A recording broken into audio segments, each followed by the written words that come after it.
Hey everybody, it's Rajesh here. Intane here. Welcome to our podcast, Baskets of Knowledge, Chats with a Difference. In our podcast, we invite guests from around the country and around the world to talk about how they got to where they're at the moment. It's about a journey, it's about an experience, it's about their life. Kia ora koutou, everybody. Welcome to another episode of Baskets of Knowledge. Tane, what did you put into your basket of knowledge since we last spoke? Yeah, I think something I've been resonating on today. One of the news. So I've obviously started a new job, been in the role for about 6 weeks, and we've also had another lady start, and she asked, "Oh, do you find it weird that you've come back to the organisation while having come through as a taiohi?" And I think as I resonated on, coming through as a Year 12 or Year 13 student, I think I realised in the broader context of a lot of the activities that I've been a part of, that a lot of the time it actually ends up being quite a full circle moment, whether that was in the halls for Studham and then becoming a sub-warden, whether it's with Waiora coming back to then work with the organisation. A lot of my coaching aspirations obviously came from the power that rugby league gave me growing up playing the sport. So I think it was just an awesome realization, and I think important when we think about giving back. I think a lot of the time we think we have to be quite proactive in terms of giving back to different people or different things that are going to benefit them. But I think sometimes we don't realize that, just being a part of, somebody's idea, somebody's activity is just as powerful, as going out and seeking that next thing to give back to. Yeah, and it's so crazy how life just brings those full circle moments when you least expect it. And those full circle moments actually are where the greatest growth happens because you can actually navigate, see where you've come from to where you are at the moment. So it's really cool that you're living that and thinking about that there. Thanks for sharing that there. My basket has been filled with this quote here, which I was thinking about, and it's we always talk about change, and change is part of life. It is part of life. And this quote, again, I'm reading Neville Ravikant, and I think it's pretty amazing. One of his quotes was, "It's easier to change yourself than to change the world. And the best way to change the world is to change yourself." And when I think about that quote, I'm like, wow, this is actually so true because so many times we try and change other things in the world, but we actually forget about ourselves and whether we change the way we think, what we eat, what we do. And there's always a saying, first, make your bed first before you start making other people's beds. And I think that's really important. And I think this is something that might come through in today's guest as we think about, looking after ourselves and what that looks like when you look after yourself, how that can echo onto other people. So again, it's not about me and Tana, it's about our guest. And as for those of you that have listened to our podcast many, many times, we scour the world to find people that we think we're interesting. We think everyone's interesting. We think everyone's got a story to tell. And if we were paid to do this, we'd do this all day, every day. But hey, we're not. So for now, we're just going to stick to some amazing people that we know in our network. And this person that we're going to have on today is someone that I am really inspired by. They might not know this yet, but every time I see their content, it just makes me smile. It makes me glow. Even when they're sharing stuff, when they're vulnerable, it just makes me glow because that is such an amazing share. And I've been very privileged to see this person over the last 5 years, I guess, when we first met. I can't even remember, 5 years or so, and it's all been online. But the growth and the impact they've had is really beautiful, and it's really powerful and inspirational and aspirational. And it's a real privilege to have her in my wider network. So enough of me being very mysterious about who this person is. Would love to welcome to Boston of Knowledge, Georgie Chambers. Kia ora, Georgie, welcome to Boston Knowledge. Oh, thank you so much. What an honor to be here and to share with you guys. But wow, what an introduction. It's the I'm truth, though, Georgie. speechless. It's the truth. It's all the truth. It's all the truth. And Georgie, for people who know nothing about who you are, who is Georgie today on the 26th of August, 2025? Far out. What a huge question to start with. It's a funny one, and you're reflecting on how you see these full circle moments and we see change in ourselves. I think the biggest change I've seen in myself is in the past, I would have identified who I was with like all these job titles or linking myself to all of these labels. But right now, I'm just Georgie. Like I am someone with a really big heart and a lot of wisdom and love to share with the world. And that comes through in so many different ways in the things that I do.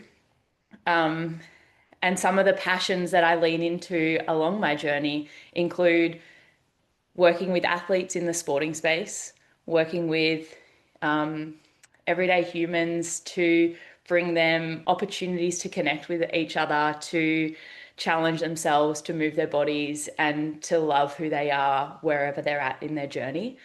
And something else that I really love to do is just not take life so seriously and have a bit of fun with where I'm at and who I am and what I'm doing in each moment. I love that. And I love that because you know what you said right there is something we all get trapped with, and people say, who is Georgie, who is Prajesh, who is Tana? We think about the job title that we have, or we think about that label that someone else given us. But I love how you can actually, wait a minute, I'm just me. And I'm defined by what I do, not by what the titles are given to me. And that's a challenge to anyone listening out there. When someone asks you who is insert name, I'd love you to think about who you actually are. What a great way to start the podcast, Georgie. But Georgie, this is you today. If we rewind and go 5 years or maybe 10 years ago, where was Georgie in that? If we talk about that journey. Yeah, great. I think the way I introduce myself to Sen is because things in life change and things can change really rapidly and things can change slowly. And as you said to start with, like change is the biggest constant that we have in our worlds. And when we latch on to things or when we hold on to, titles and spaces that we've been, we sometimes get absorbed by them and they become who we are and they become our identity. And so where I've been to where I am now, when I first met you, Prajesh, I feel like a shadow of who I am now. I was quite an insecure person. I was definitely in my head a lot and controlled by my mind a lot. I was really struggling with my body image. I was living with an eating disorder. I was struggling with some past trauma, and that was coming out in ways of like unprocessed emotion. And I really didn't know who I was. And the reason that sort of was because I'd latched onto these identities, or I'd gone through life learning all these behaviors and learning all these things that maybe weren't the most supportive of me. And for a bit more of an example, like I left school and thought I had to go to university and thought I had to become an XYZ person, but I didn't actually give myself space to learn about who I was and what actually lit me up inside. So I followed a few different career paths into university where I was aiming for something, but I feel like those titles were things that other people had put on me. And like nothing, no disrespect to anyone that suggested I should go to uni or for trying to be the person that my parents wanted me to be or trying to be the person that my teachers wanted me to be. That was just all I knew. So I just thought that I'd do that. And I honestly have no regret because all of those like pathways and all of those decisions that I made have brought me to where I am now and have taught me so much along the way. But it's just a really interesting journey that, over 10 years' time, we can be so influenced by the people around us and the places that we think we want to go instead of actually listening to what are the messages within us and what are the things that actually light us up and how can we follow more of those threads. Yeah, and that's and I love that because that is something that Tanya and myself speak to quite a bit, where we see a lot of people, including ourselves, that we have, we meant to conform to whatever society says and tick a box without actually giving us time to think about stopping and going, actually, this is what I want to do. And it's quite funny, Georgie, when you think about it, I think about myself, my first degree is in computer science. And I remember sitting outside computer science in my third year going, what am I even doing here? Why am I here? I hate this degree. What am I doing here? But I didn't stop it because I was like, oh, what would other people think? What would my parents think? What would everyone think? So I'm just going to just soldier on, finish up my degree. And if we fast forward and go, actually, if we give ourselves time to go, it's okay for you to go, I don't know, and change your mind. I mean, but I'm not regretting that, but it's just interesting to think about the pressure that you have, but you don't think about it at that point in time. Yeah. And how many more doors can open up for you when you actually say, hang on, is this really serving me? Is the stress that I'm putting in and the expectation that I'm placing on myself or that I feel others are placing on me, which maybe they're not, but we just feel that energy. Is that actually serving me to be a better version of myself and to be able to go out and serve in the space that I'm studying in. And if that's no, well, like, shit, I need to actually change course quickly.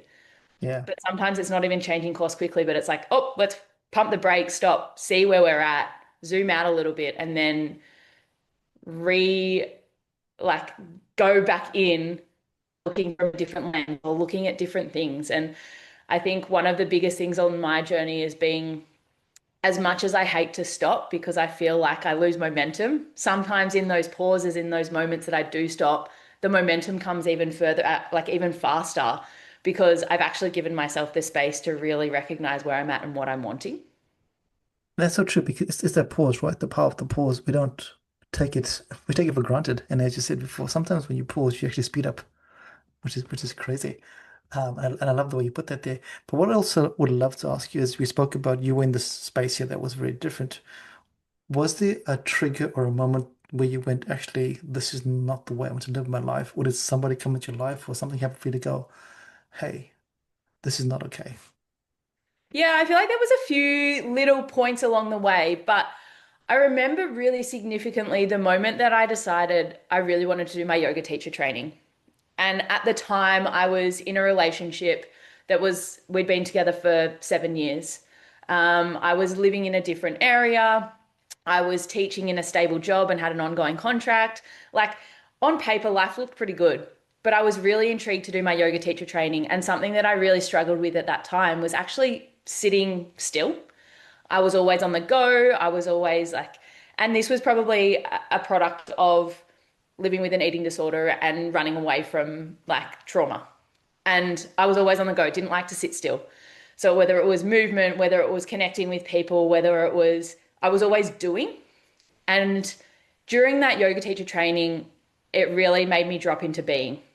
And it really allowed me to connect with who I am. And it really made me recognize that so many things that I was living in my life weren't actually aligned to where I wanted to be going. And so over that 3 weeks of many pauses, many aha moments, a lot of introspective time, I realized the relationship wasn't one for me. I realized the place I was living in wasn't fulfilling me and it felt like it was a really isolated space. And I realized how much I was filling my life with things that didn't necessarily make me unhappy because they were still making me happy, but they just were filling space because I was too afraid to sit with things. So that was probably the biggest turning point in my life because I really, pulled every safety net out from me, left the job, left the partner, left the country where I was living. And I had to go home and live with my parents for a couple of months and sort of just regroup with where I was at. And what is that moment like when you realize, okay, this is what I've got to do, because there's I ask the question because we all know what we've got to do, right? As a coach, and you as a coach, your clients, people know what they've got to do. And you realize that, but it's the doing where people go, what is that like for you when you actually did the doing? The taking action of that was terrifying, Yeah. absolutely terrifying. And I think in the lead, so I'd done the 3 weeks, and it was about 2 weeks after that that was sort of like this transitional period where I was like, I know what I've got to do, but far out, I was terrified. I didn't want to. I felt like I was letting another human down. I felt like I was going to let a whole school down because I was teaching at the time. There was a lot of fear because I was so worried about the repercussions of everyone else in my life. But I also knew that in order for me to live the best life that I possibly could, I had to do it for me. And it felt selfish, but it also felt quite empowering at the time to be like, no, this is what I've also got to do. Like, I've got to do this for my own mental well-being and for my own physical well-being as well. So it's one of those moments where there's a part of you that knows exactly what you have to do and you've got to take that leap. But there's so many other parts of you that's like, I'll look for every other opportunity to avoid that decision because it's awful. Yep. Yep. And I bring that in because Tana, you've had to do that recently where you knew what you had to do, but it was pretty challenging. Yeah, 100%. And I think you're right. I think it's almost harder when you know that's what you have to do. When you're kind of in that limbo and you're like, oh, do I, don't I?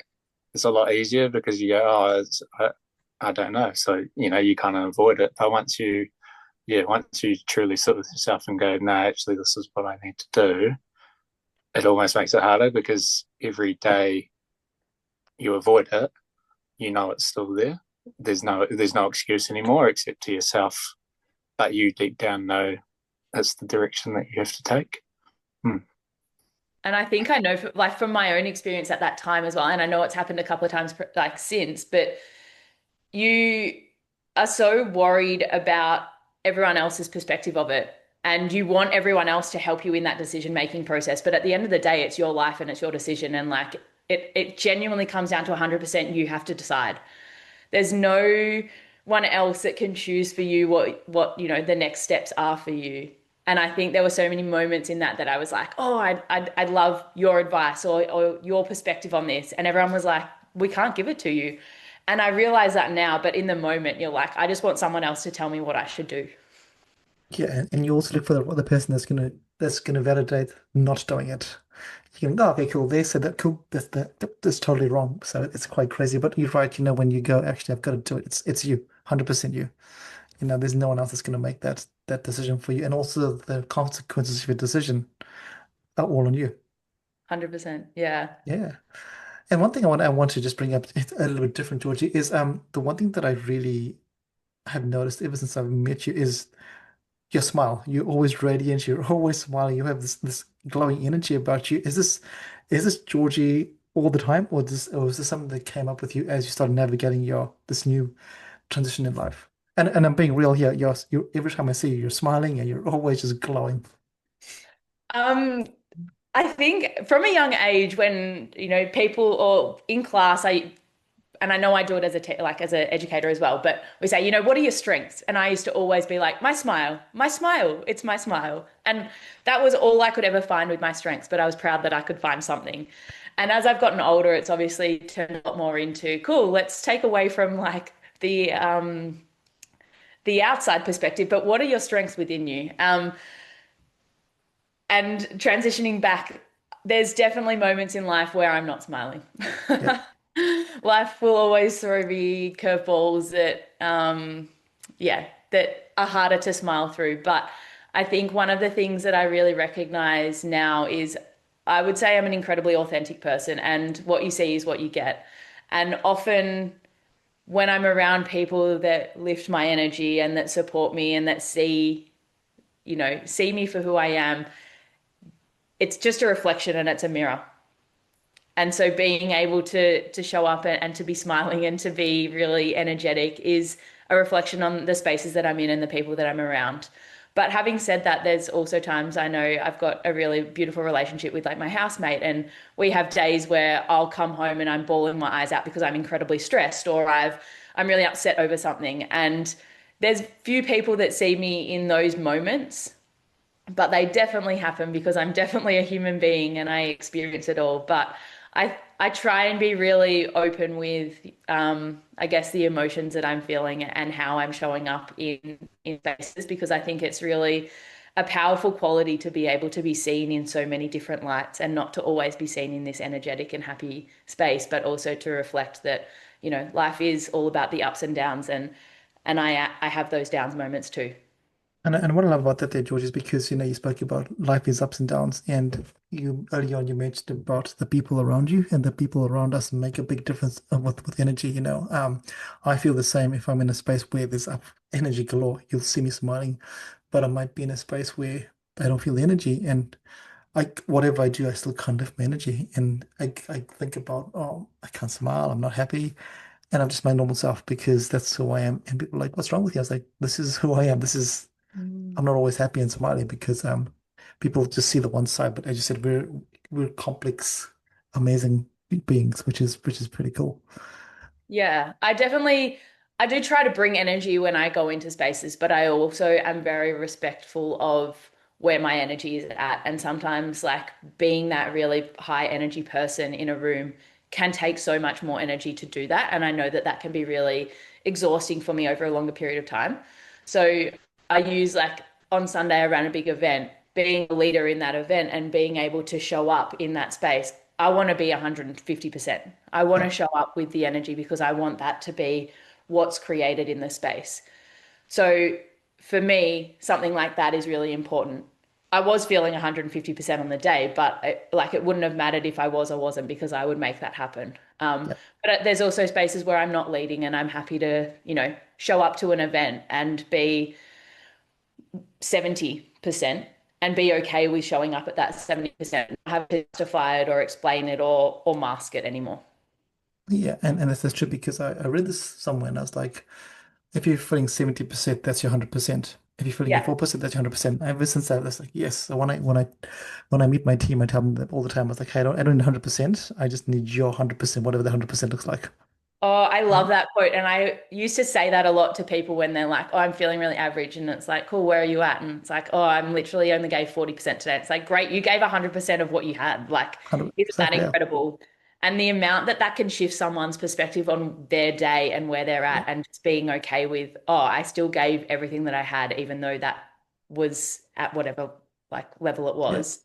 That's It's so a powerful. powerful language, right? Language, which we know about the power of language. And talking about the power of language, I want to just shift a little bit and talk about your world of working with athletes, because this is a different. I mean, you do so much. I'm going to go to different segments, but working with athletes, that must be very different. We see the final product, but you go through the whole training as they prepare to dive, and the diving, you do the diving as well. And yeah, let's talk about that space that you're in.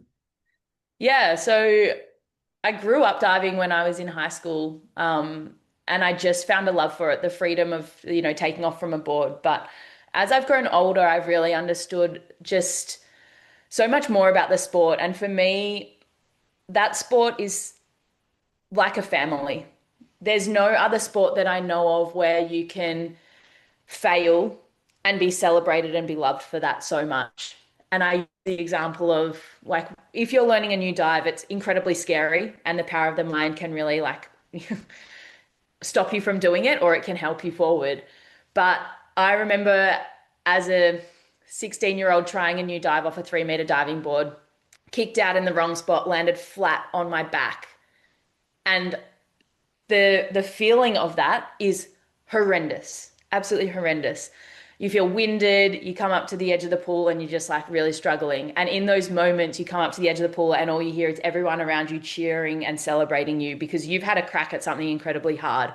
And you may have wiped out, but you've got 20 people on a pool deck who are celebrating you and loving you for just trying. And in those moments, you're like, I've got to try again. And so you get up there and you try again. And this time you do it better. You don't necessarily nail it, but you do it better. And you come out of the water and everyone's cheering even louder because you've gone back up and you've tried again. And the more I've been in the space of coaching now, as opposed to just being an athlete, I've really recognized the power of this sport where you fail so many more times than you succeed. And it's such a hard sport where you're being judged from a subjective opinion, someone looking at you, creating this this artistic looking dive in the air, and they see it from a different perspective to what you feel it. And then you get judged, and then you can obviously feel quite disheartened when you see those scores, even though you feel like that was the best. It's such a challenging sport I've found to always feel like those highs. I've felt Yeah. more lows throughout my career and throughout my life as a coach than the highs. But it just makes you shift perspective of what does a high actually feel like in diving. And I work a lot with my athletes on like working within their zone and working within like their own capabilities because it's so easy for us to compare and to judge our own ability based on the person next to us. But for my athletes, I'm all about staying in their own lane. And so some of the things that I really work with them on is like what are our individual goals? Your goal as an individual is so different from the goals of the individuals next to you.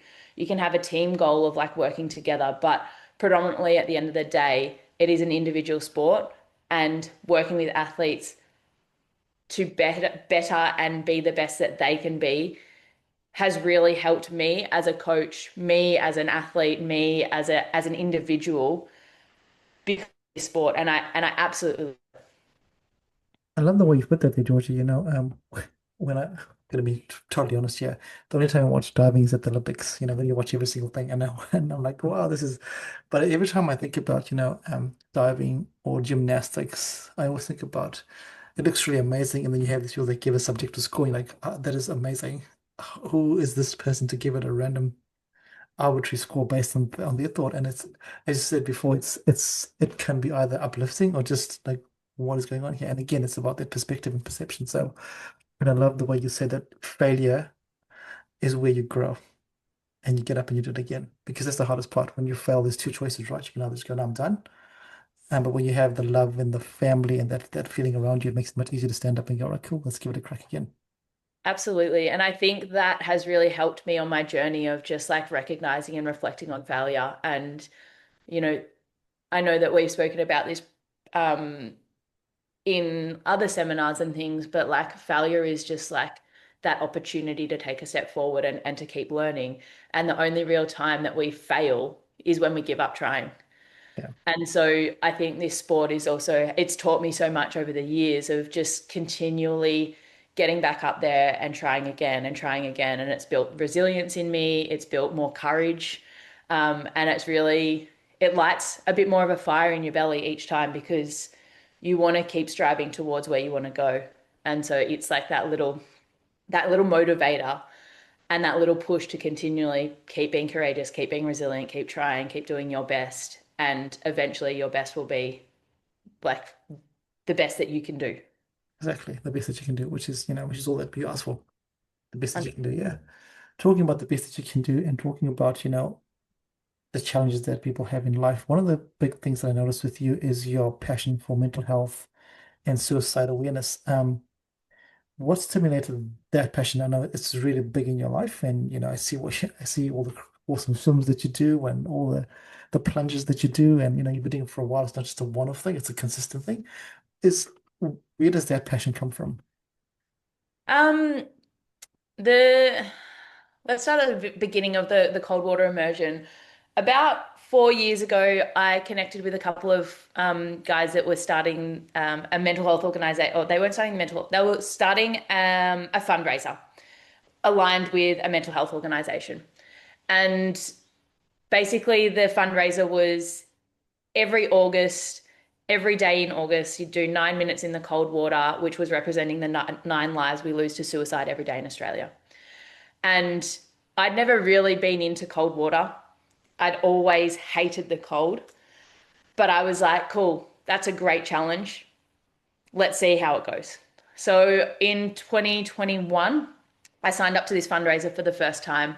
And every day in August, which in Australia, August is winter and it's the coldest month of the year generally. Well, coldest definitely in the water, but it's cold generally. Um, and I was like, what's the worst that could happen? I don't complete it. I Look, there's really not many bad things that can happen. I hate it. I hate Yeah, it. I don't complete it, and we learn something from that. But in those first few days, I found myself really struggling and really like resistant. And about maybe the 10th day, we'll throw it out there, I finally decided that if I accepted that I was just going to do this every day, regardless of if I wanted to or if I didn't. If I just could accept that I knew it was going to be cold, I knew it was going to be challenging, I knew it was going to be uncomfortable. If I built that acceptance in me that I knew those things and it wasn't going to be anywhere near as hard. And so from that moment on, that acceptance helped me to just go into the water and just be like, this is happening. No questions, no buts, no ifs. It was just, that is what is. And the power in that was huge. And I think that's such a mirror for life. When we can accept things as they are, we're not pushing, we're not pulling, we're not avoiding, we're not distracted, or we're not disconnecting from them. We're just allowing them to be as they are. That's not to say it wasn't the best thing ever and it wasn't comfy and it wasn't warm. Like I could lie to myself and tell myself all those things, but I just accepted that yes, it was cold. Yes, it was going to be hard. Yes, it was uncomfortable. And through that, I found so much love for doing it. And it became quite a liberating experience as well. And a lot of the time I do it in community with other people around, and it's a nice way to connect with others and you have these beautiful conversations, or you just freeze and shake together. But I've actually found this season, so we're in August at the moment. This year, I've done only one day, I think, connected with anyone. Every other day, I've done solo dips, and it's been the most powerful part of my day where I run a pretty busy schedule, and it's 9 minutes in my day where it's just for me. It's a pause on life. Generally, it's a complete disconnection. There's been maybe a handful of days where I've been filming in the water, just saying something to post on socials. But most of the time, 99% of the time, I'm out there for 9 minutes, disconnected from everything, just being with myself. And it's like a meditation. And people will think I'm crazy, but I actually like love that experience. And I always feel so much more free coming away from it.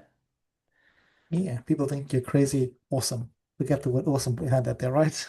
And it's again, it's really it's what I'm loving here, Georgie, is the thread of the pause. We spoke about the pause, and again, this is your 9 minute pause when you are just you. It's not a 3 week pause, it's 9 minutes in a day where you just go, right, cool, this is me in the water, accepting what it is. Yeah. And over the years, it's become like a really special sort of month.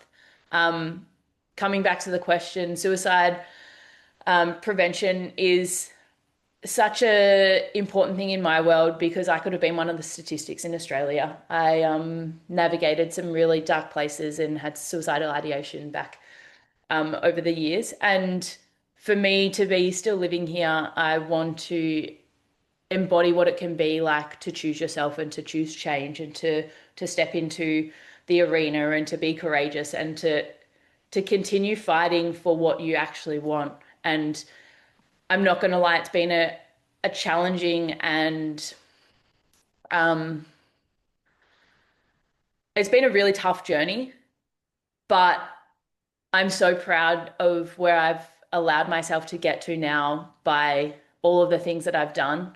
Um, and again, I can't pinpoint that to like one specific thing, but one of the really incredible tools that's really helped me has been that cold water and being able to share as well. And so they're probably two of the biggest things that have helped this part of my journey. And I really advocate for people choosing themselves and people stepping into challenge, especially when it's like more of just a stretch out of the comfort zone. It's not into danger zone. And people being able to speak openly and honestly from their own experience what's going on in their world. Because as you say with your podcast, like everyone's got a story to tell and everyone, you know, has incredible power within them. It's just finding that power and letting it speak for itself as opposed to us like shunning it down or ignoring or letting it take control of us. And I love that you chose yourself, and I love that you shared that there because Tana can agree with me. Like we said before, you're guest number 170, and about 90% of our guests have all shared that they had suicidal ideations. Which, when you think about it, you go, "Wow, that is interesting as a stat." You just step and go, "Okay, if we just look at numbers and not people, that is pretty scary to think about how many people." Have done this, but also awesome how many people have chosen themselves to go, actually, I'm still here today. Yeah, Tony, that's true, right? With most of our guests, we've had that come through. Yeah, definitely. And I think mental health, I think there's just a lot more, obviously, awareness around it, compared to 5, 10 years ago, and just being more vulnerable and opening those discussions. And, here in New Zealand, we know that the statistics aren't great either. But I think it's just, creating different awareness channels and different avenues for people to feel safe that they can open up to somebody, because I think that's the biggest, and probably still is the biggest challenge in terms of accepting that, you're not alone, you're not the only person who's had these feelings or these struggles, and that there are different avenues, whether it's a complete stranger that you want to talk to, whether it's, we talked on the podcast, I guess, last year around me going into counselling, and, at times I was definitely struggling, but at other times it was just more of a maintenance to go, hey, I enjoy, having somebody to check into, to actually be proactive in having those conversations about this is what's going well, this is not what's not going well. And, for other people, it's family, but for me, it's always been to talk to a stranger, and understanding that I guess there's other mechanisms, to help elevate your mood, your mental health, and just work towards what you're where you want to be in terms of that mental health space. Yeah, and it's there's no right or wrong way of doing this. There's just a way. And as you say, Georgie, I like this. As long as you keep choosing yourself in those situations, it's always going to be better when you start choosing yourself. And that moment to go, okay, cool, tomorrow is another day. And obviously, it's easy for us to say this here, but when you start choosing yourself, it's a whole different story. Talking about choosing yourself, one of the big loving choices that you make is community. Amazing community. And you just alluded to before your amazing event on Sunday, but this is not the first time we've done this event here. This is let's talk about that because that looks amazingly epic and it's not just one or two people, it's like a whole energy bomb of people and which is really cool. Yeah. I think I started the 9 for 9 challenge every August. That was probably my first taste into what community was like. And this was on the backside of COVID-19. So I think a few different communities started popping up and I started immersing in communities. I'd find like-minded people. I'd feel really connected. And I found some of the closest friends during those times. And over the last few years, I've just had this yearning to be able to create spaces where people can connect with each other on a deeper level and not just having our surface level, how was your day conversations, because I don't really like them, let's be honest. They have their time and place. I'll say that. But I really love depth in conversation and depth in connection. And that I find really powerful. But I know that in community, sometimes that can be really challenging. So I wanted to foster environments where people could connect at a deeper level. I wanted to foster environments where people could step out of their comfort zone and lean into their edges a little bit more. And I wanted to start to build spaces where people could feel empowered to step into what life could be like for them and to challenge themselves to, new perspectives or to become a better version of themselves effectively. And over the last few years, I met a really incredible person who now is my business partner in all of this. And we both are big visionary people. We're both very driven for change. We're both very driven for supporting people to be their best. And we decided last year that we wanted to run a series of workshops just in the well-being space to support people with different things like burnout, like productivity, like physical and mental wellness. And then we started running some retreats. And these were really powerful. They were weekend long immersions where people would come into a different environment. We'd go from this beautiful connection into these deeper moments where people would have these incredible transformations and start to see life from different perspectives. And then we'd safely take them out and they'd come back into this world with eyes wide open, looking at life from a different view. And from that moment, we were then how can we offer this? Because retreats are quite a small, intimate group. How can we offer something that's a little bigger and a little bit more accessible to more people? So that's where the festival event came from. So yeah, we've run two now, and they're just a big day of health, fitness, wellness, all of those kinds of great things. People moving their bodies, people challenging, their comfort zone, people connecting with others and building community. And they're the real three pillars that I sort of A, live my life by, but also B, bring others into, which were, as I mentioned, movement, community, and challenge. And yeah, that's where I've gotten to so far, but there's so much more to come. Yeah, watch the space. Watch the space. Because and the reason I bring it up is because a lot of people think that I have to be somebody. I have to reach a certain level to do things. But you are a living embodiment of someone's going, actually, wait a minute. Why wait for someone else when I can do this myself and I can find people that are aligned to me to do things, And I say this because, we have both done lots of programs together where we have lots of people that have so much potential but they keep doing another course, another program, and I'm like, and we're both like, just do it yourself because you can do it, and I bring that up because you do this here you bring it through.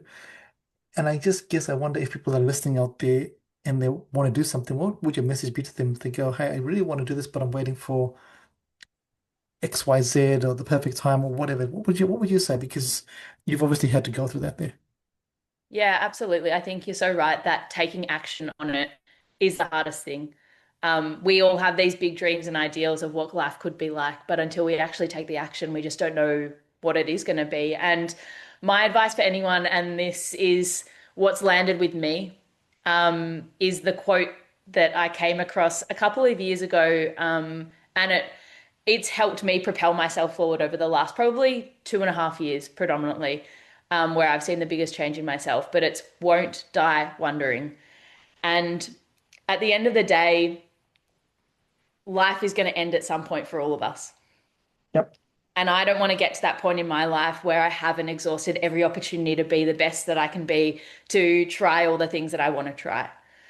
And I let fear and doubt hold me back so long. I let other people's opinions of what I was doing hold me back for so long. And I had a pivotal moment, where this is a long story, but I'm going to make it super short. I We have, had we an have time, Georgie. anaphylactic We have time. Go on. Share the I had story. an We love anaphylactic listening. reaction, and I basically wound up in hospital, and I thought that I'd seen the last of my days. Um, and I wrote myself a letter. And in that letter, I said to myself, if you live through this anaphylactic reaction, if you see tomorrow, I promise you, you've got to live your life with no stone unturned.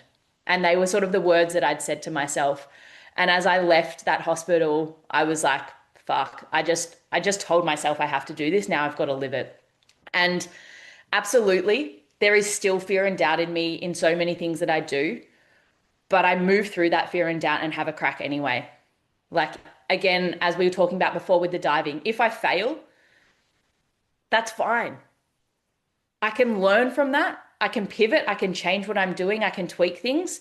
But if I don't even try, I've got no idea what I'm doing. So every time I take on an opportunity, it's like an opportunity for me to just explore.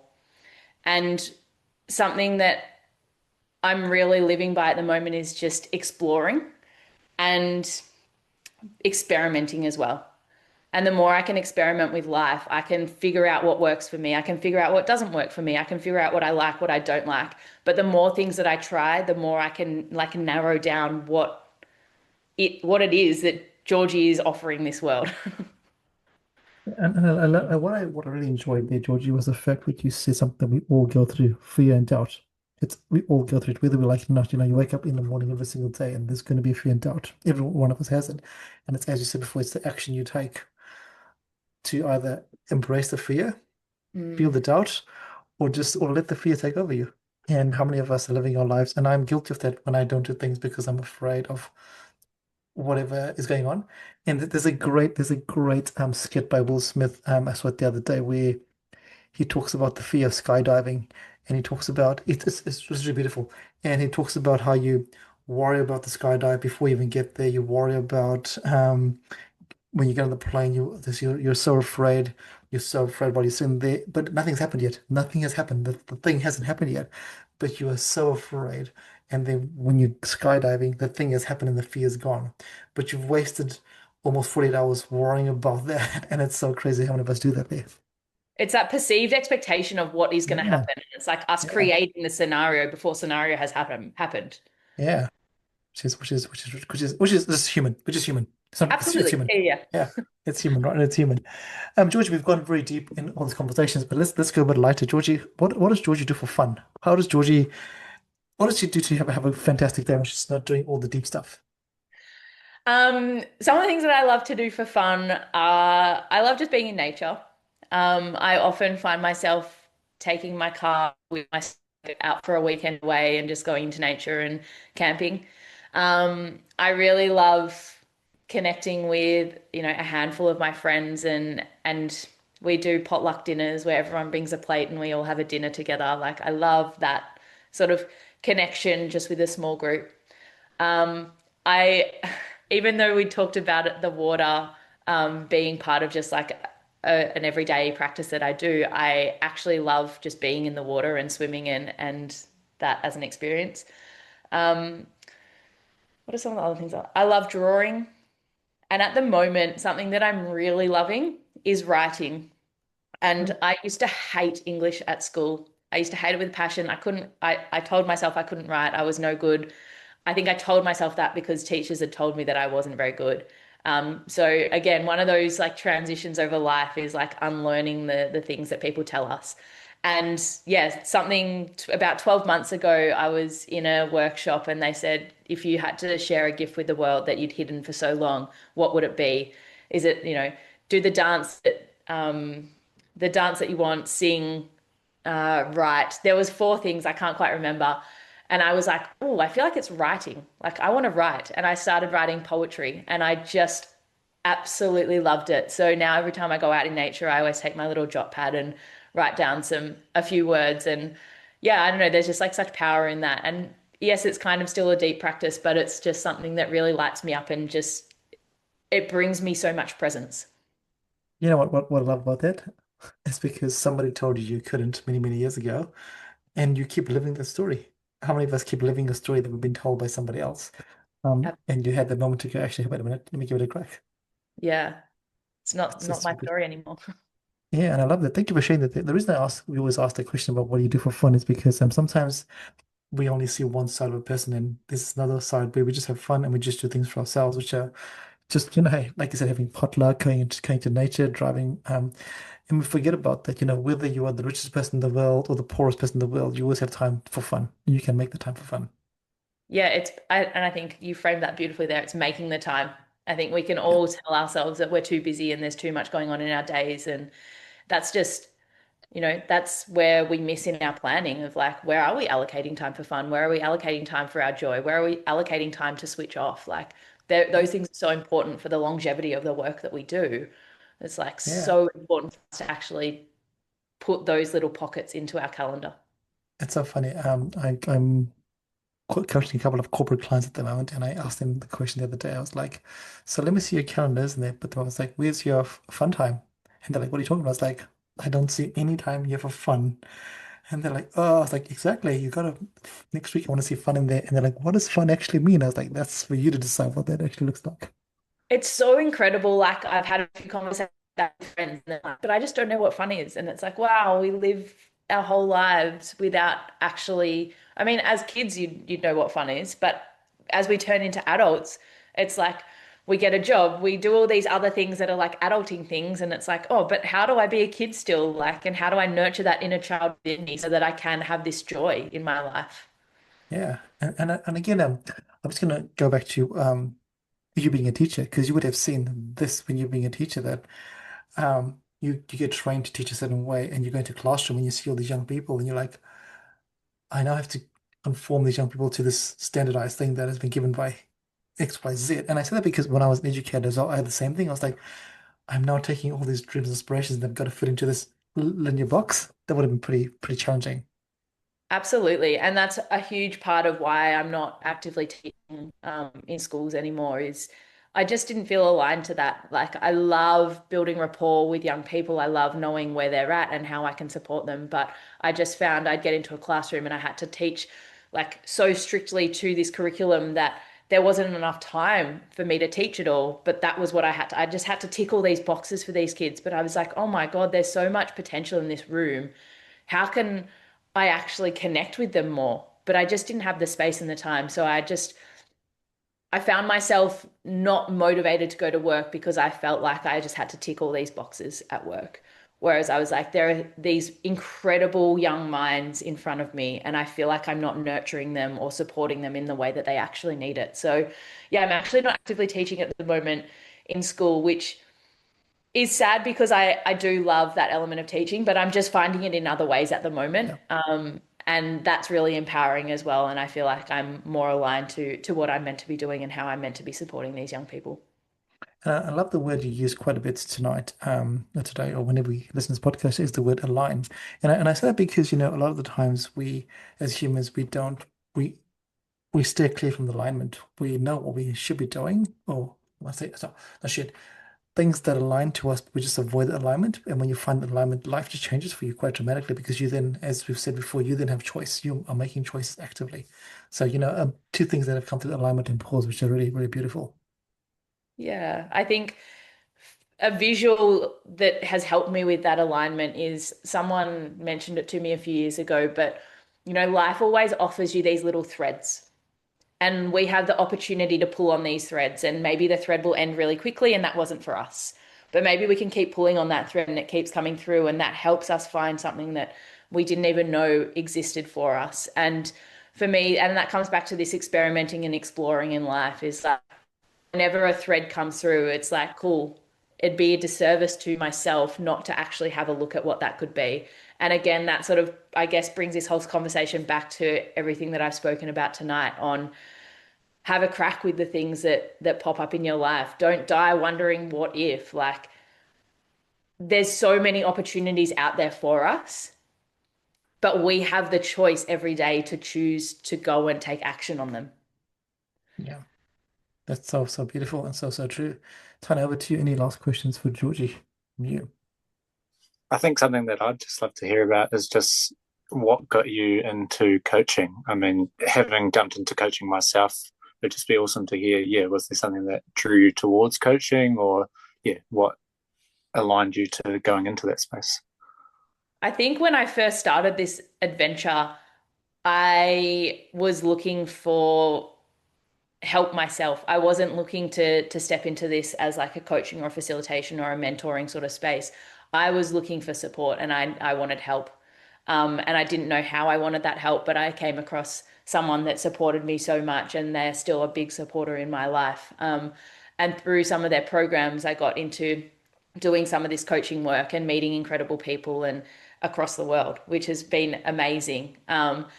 And I think alongside that, I've always been a sports coach. So I've always seen myself in that like mentoring and leadership kind of role. And it's just evolved more and more into me narrowing down what it is that I can really offer this world and what it is that really I can really leave a lasting impact. So I don't necessarily think I went out in search of coaching, but it sort of found me as I navigated my own journey and experience. And that's so cool because sometimes you don't find the thing that you end up doing because you're searching for something else. Mhm. Yeah. And And I it's so guess it interesting. comes back to what I was saying before. It's like you have to help yourself before you can help others. And I think, in choosing myself and wanting to seek that help and wanting to seek that change that I was looking for, I had to go through some of these really deep, dark places, which has allowed me to come out the other side feeling really empowered to support others now through some of those experiences too. And I'm so aware not anyone's story is exactly the same, and what works for me doesn't always work for anyone else. But it's building myself a toolkit over the last 6, 7 years of all of these different things that I've tried, leaving no stone unturned to be able to explore who I am and to be able to offer that to other people. Like having a toolkit with thousands of like opportunities and different modalities and different things that I have done has helped me to be more to support people in more ways. And that's so true. And again, it's a good reminder to people that, hey, you don't have to follow George's method or Tane's method or Bridget's method. You've got whatever method in your world. You've just got to look at your stories and your opportunities and your things that you've done. Because I always smile when people say to me, oh, what morning routine should we do? I'm following blah, blah, blah. I was like, yeah, but you're just following something that's not coming from you. You've got to think about what works for you and how that comes out through because that's the only way it's going to work. And as you said, it's alignment, all about alignment. Yeah, Georgie, powerful. before we ask our last question, I'm going to throw it over to you. If you have any questions you'd like to ask us, or if you'd like to share something that we haven't navigated in your story. I think we've gone through so many parts of the story. I didn't even know where we'd go tonight, but that's been a really cool, like, journey of so many different parts of who I am. I guess the last thing that I would really love to say is just like, it's all about courage. And for me, that word has just been so powerful for me in everything that I do, in presenting to 500 people, in going on a date, in putting my work out into the world, in having a tough conversation, like in everything we do, or in hopping in the cold water for 9 minutes, like in everything that I do every day, it asks of me to be courageous. And I think that's been really powerful for me of like, how much courage can I, offer today, or how much can I lean into my courage today? And some days it's less than others, but some days that really helps me to make big shifts in what I'm doing. That's so, so powerful because it just made me stop and think as you said that there. We don't think about everything that we do every single day requires courage. Every single thing we do. Um, again, I'm going to go to when you get up in the morning, you have a choice of staying in bed or getting out of bed, whether it's going to the gym, whatever. It's a courageous choice. If you want to stay in bed, that's a courageous choice you've made to stay in bed. Mm. If you make the choice to get up, that's a courageous. And every day we think about that. So that's a really beautiful word and a beautiful thing that we should all think about that we're all living every single day. And again, it's not good or bad. It's just the choice that we make in that moment there. Yeah. Which leads into our last question, Georgie. Our podcast is called Baskets of Knowledge. In every episode, we ask our guests to share a piece of knowledge to put into our baskets. You've shared so much through this episode today, but is there any one piece of knowledge that you'd like to share with myself, Tanya, and our listeners? Damn, I probably just jumped the gun there. I probably should have left that one to last. Um, my one piece of knowledge.